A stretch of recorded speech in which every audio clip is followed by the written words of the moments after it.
BJP के खिलाफ विपक्ष को एकजुट करने की जो बात हो रही है, उस पूरे बात में जो है अब एक नया पेंच आ गया है। और पेंच ये है कि अब सवाल ये हो गया है कि पहले आई लव यू कौन कहेगा जो विपक्ष एकजुट हो जाएगा। मतलब कि अब विपक्ष को एकजुट होने में सबसे पहले आई लव यू का सवाल आ गया है कि आई लव यू पहले कौन किसको कहेगा ताकि विपक्ष एकजुट हो पाएगा, और बिना आई लव यू कहे विपक्ष एकजुट नहीं हो पाएगा। और भाकपा माले के महासचिव दीपांकर भट्टाचार्य भी शामिल हुए थे और वहीं से जो है ये बात जो है ये निकल कर आया है कि विपक्ष एकजुट तो होना चाहता है, लेकिन सवाल ये है कि अब आई लव यू पहले कौन कहेगा। आज के इस वीडियो में हम आपको इसी आई लव यू वाली टॉपिक की पूरा कहानी बताएंगे, लेकिन उससे पहले नमस्कार, मेरा नाम घनश्याम सिंह है और आप द बिहार प्रोजेक्ट देख रहे हैं। दरअसल भाकपा माले का महाधिवेशन जो सम्मेलन कल था, उसमें कांग्रेस के नेता सलमान खुर्शीद, मुख्यमंत्री नीतीश कुमार, उप मुख्यमंत्री तेजस्वी यादव सहित कई अन्य बड़े नेता शामिल हुए थे। उसी सम्मेलन में जब मुख्यमंत्री नीतीश कुमार है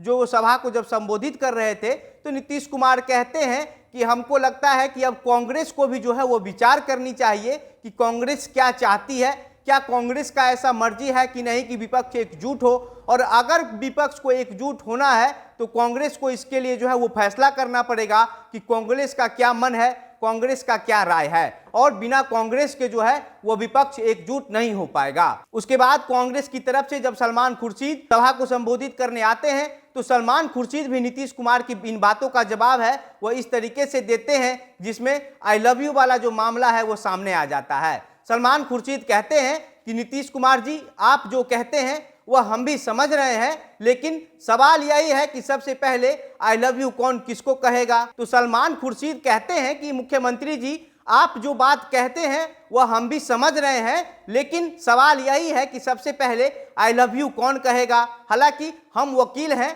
आपकी वकालत कर देंगे और आपकी जो ये बात है वो हम आला कमान तक पहुंचा देंगे। इसके बाद नीतीश कुमार के इन बातों का जो सपोर्ट है वह कांग्रेस भाकपा माले के महासचिव दीपांकर भट्टाचार्य ने भी किया। दीपांकर भट्टाचार्य ने कहा कि देश जो है वह जल रहा है, पूरा देश बर्बाद हो रहा है, यहाँ की जो स्थिति है वो एकदम खराब हो गई है, देश का हर एक एक चीज जो है वह बेचा जा रहा है, इसलिए विपक्ष को एकजुट होना बहुत जरूरी है और नीतीश कुमार जी जो बात कहे हैं वह बात विचार करना चाहिए। देखिए, दरअसल नीतीश कुमार यह चाहते हैं कि जो विपक्ष का जो एकता है वह पहले बन जाए और उसके बाद जो है वो जो चुनाव जब लड़ा जाएगा तो वह किसी के चेहरे पर नहीं लड़ा जाएगा, मतलब कि राहुल गांधी के चेहरे पर चुनाव नहीं लड़ा जाए। चुनाव जो है वह सबसे पहले पूरा विपक्ष मिलकर एकजुट होकर चुनाव लड़ ले और उसके बाद जो है कि वो सब लोग जब विपक्ष का जीत हो जाएगा और उसके बाद जब विपक्ष जीत जाएगा तो जब है कि विपक्ष के जितने भी लोग हैं, जितने भी नेता हैं, सब एक जगह बैठकर आपस में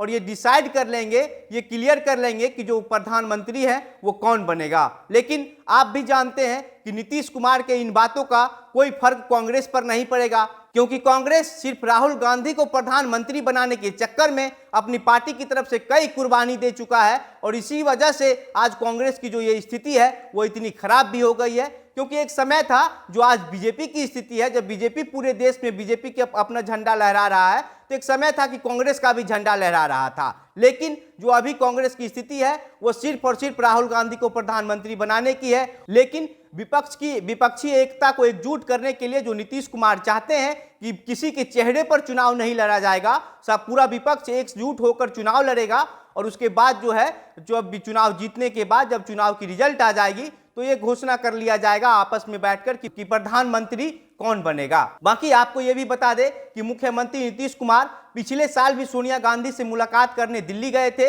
लेकिन सोनिया गांधी जो नीतीश कुमार हैं उनकी मुलाकात सोनिया गांधी से नहीं हो पाई थी और उसके बाद से ही मीडिया में ये खबरें चलने लगी कि मुख्यमंत्री नीतीश कुमार का जो विचार है, जो बात है, उस पर सोनिया गांधी कोई अमल नहीं करना चाहती है। मुख्यमंत्री नीतीश कुमार की बातों को सोनिया गांधी सुनना भी नहीं चाहती है। बाकी अब आप इस पूरे मामले पर क्या सोचते हैं, आपके क्या विचार हैं, आपको क्या लगता है कि कौन किसको सबसे पहले आई लव यू कहेगा? अपने विचार हमें कमेंट बॉक्स में लिखकर बताइए। वीडियो को शेयर कीजिए, हमारे फेसबुक पेज को भी लाइक कीजिए, यूट्यूब चैनल को भी सब्सक्राइब कीजिए। इस तरह की और जो भी तमाम खबरें बिहार की राजनीति से जुड़ी आएगी वो हम आपको इसी प्लेटफॉर्म के माध्यम से बताते रहेंगे। बहुत बहुत धन्यवाद।